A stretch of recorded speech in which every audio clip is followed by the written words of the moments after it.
नमस्ते दोस्तों, चैनल पर फिर से स्वागत है। आज हम बात करेंगे एक ऐसी चीज के बारे में जो हमारे जीने, काम करने और टेक्नोलॉजी से इंटरेक्ट करने के तरीके को बदल रही है। या आपने शायद ChatGPT, गूगल जेमिनाई या क्लॉड के बारे में सुना होगा, लेकिन क्या आपने कभी सोचा है कि ये AI मॉडल्स असल में कैसे काम करते हैं? बने रहिए, क्योंकि अगले कुछ मिनटों में हम समझेंगे कि LLM क्या होता है, ये अंदर से कैसे काम करता है और ये क्यों जरूरी है। चलिए शुरुआत करते हैं बुनियादी बातों से। LLM का मतलब है लार्ज लैंग्वेज मॉडल। ये एक तरह का आर्टिफिशियल इंटेलिजेंस है जिसे इंसानों की भाषा समझने और बनाने के लिए ट्रेन किया जाता है। लेकिन इसे क्या बनाता है? लार्ज का मतलब है उससे जिस पर इसे ट्रेन किया जाता है और उनसे जो ये इस्तेमाल करता है। हम बात कर रहे हैं पैरामीटर्स की।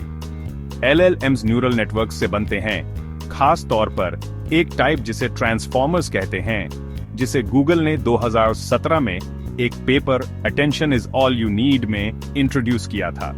ये ट्रांसफॉर्मर सीक्वेंसेस हैंडल करने में बहुत अच्छे होते हैं, जैसे टेक्स्ट और कॉन्टेक्स्ट समझने में। सोचिए एक AI मॉडल को इंटरनेट की हर किताब, हर वेबसाइट, हर ट्वीट और हर आर्टिकल खिलाया जाए। हम लगभग इसी स्केल की बात कर रहे हैं।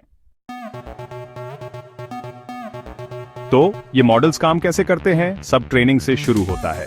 ट्रेनिंग के दौरान मॉडल को बहुत ज्यादा टेक्स्ट दिया जाता है और वो लैंग्वेज के पैटर्न्स सीखता है। मकसद करना नहीं है बल्कि करना है। खास तौर पर LLMs को सेंटेंस में अगला वर्ड गेस करने के लिए ट्रेन किया जाता है। एक उदाहरण देखते हैं, बिल्ली बेंच पर बैठी। मॉडल ने लैंग्वेज के इतने सारे एग्जाम्पल्स देखे हैं कि वो प्रिडिक्ट करता है कि अगला वर्ड शायद होगा, लेकिन कॉन्टेक्स्ट के हिसाब से ये या कुछ और भी हो सकता है। ये प्रिडिक्शन प्रोबेबिलिटीज पर आधारित होता है। मॉडल हर पॉसिबल वर्ड को एक स्कोर देता है, फिर हाईएस्ट स्कोर वाले वर्ड को चुनता है, और जितना ज्यादा आप इसे यूज करते हैं ये उतना ही बेहतर होता जाता है। फाइन ट्यूनिंग के साथ डेवलपर्स बेस LLM को खास इंडस्ट्रीज जैसे लॉ, मेडिसिन या फाइनेंस पर ट्रेन कर सकते हैं। एक और जरूरी चीज, टोकन्स। LLMs पूरे सेंटेंसेस हमारे जैसे प्रोसेस नहीं करते। इसकी बजाय ये टेक्स्ट को टोकन्स नाम के चंक्स में तोड़ देते हैं, जो वर्ड्स, कैरेक्टर्स या वर्ड्स के पार्ट्स हो सकते हैं। तो जब आप कुछ ऐसा टाइप करते हैं, क्या आप मेरे लिए पेरिस की फ्लाइट बुक कर सकते हैं? मॉडल कुछ ऐसा देखता है, क्या आप बुक कर सकते हैं फ्लाइट तो पार इस फॉर मी। हर टोकन कई लेयर्स से गुजरता है और मॉडल न सिर्फ हर वर्ड का मतलब एनालाइज करता है, बल्कि ये भी कि वो एक दूसरे से कैसे रिलेटेड हैं। इसे कंटेक्चुअल अंडरस्टैंडिंग कहते हैं।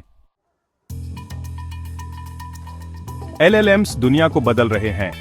आप इन्हें यहां काम करते हुए देखेंगे। कस्टमर सपोर्ट ChatGPT और क्लॉड जैसे चैटबॉट्स कस्टमर्स के सवालों के फौरन जवाब देने में मदद करते हैं। कंटेंट क्रिएशन, ब्लॉग पोस्ट से लेकर इस स्क्रिप्ट तक। हाँ, एक LLM इसमें भी मदद कर सकता है। प्रोग्रामिंग हेल्प, GitHub Copilot जैसे टूल्स कोड लिखते और एक्सप्लेन करते हैं। हेल्थ केयर, मेडिकल रिसर्च में मदद करना, पेशेंट्स के नोट्स समराइज करना। एजुकेशन, पर्सनलाइज्ड ट्यूटरिंग, किसी भी टॉपिक पर कॉम्प्लेक्स क्वेश्चंस के जवाब देना। बिजनेस, लंबे डॉक्यूमेंट्स समराइज करना, रिपोर्ट्स बनाना, ईमेल्स ऑटोमेट करना। और ये तो बस शुरुआत है। LLMs की खासियत ये है कि वो कर सकते हैं तो जहां भी टेक्स्ट है वो मदद कर सकते हैं। जाहिर है सब कुछ अच्छा ही नहीं है। LLMs के साथ कुछ गंभीर चुनौतियां भी हैं। हेलुसिनेशन, कभी कभी वो चीजें बना देते हैं।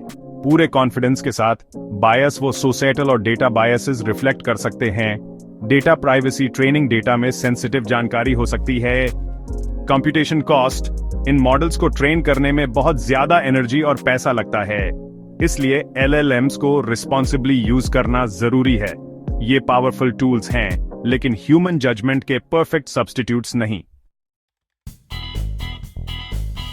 तो संक्षेप में, LLMs AI के इंटेलिजेंट, हमेशा सीखने वाले कजिन्स जैसे हैं। वो पढ़ते, लिखते, कोड करते, जवाब देते और मजाक भी करते हैं। ये सब उनकी मैसिव ट्रेनिंग और स्मार्ट आर्किटेक्चर की वजह से। जैसे जैसे LLMs इवॉल्व होंगे, वो हमारे काम करने और जीने के तरीके को बदलते रहेंगे। अगर आपको ये हेल्पफुल लगा तो इसे थम्स अप दीजिए और AE इनसाइट्स के लिए सब्सक्राइब कीजिए और कमेंट्स में बताइए आप LLM का इस्तेमाल किस लिए करेंगे।